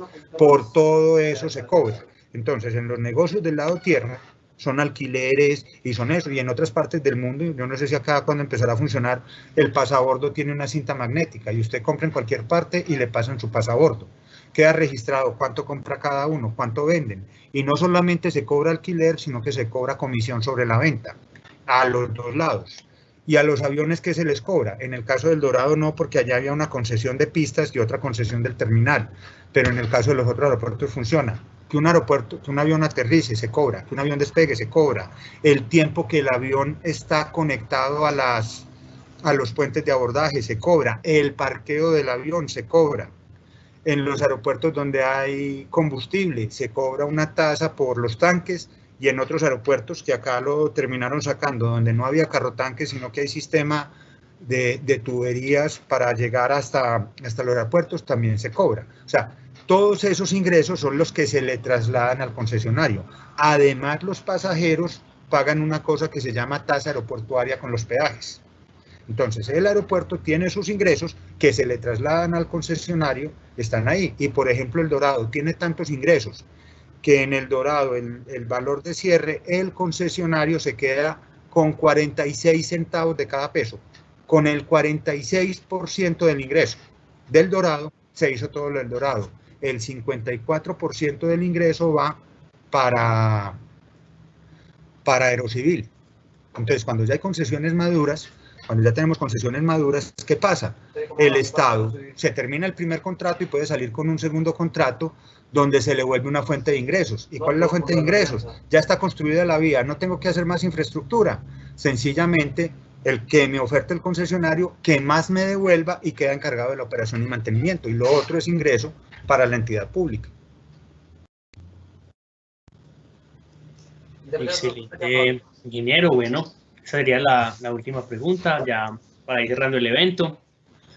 Le agradecemos pues la participación con nosotros, haber dado esa información tan valiosa y haber pues, participado en el EATEC de este año, que ha sido muy nuevo para todos, pero ha tenido una gran acogida. Agradezco a los participantes también, a todo el comité organizador, a la Universidad Remington por todo el apoyo logístico, y les recuerdo por favor llenar la encuesta de satisfacción de la actividad de hoy para retroalimentarnos como comité organizador y también para tener el control de los asistentes.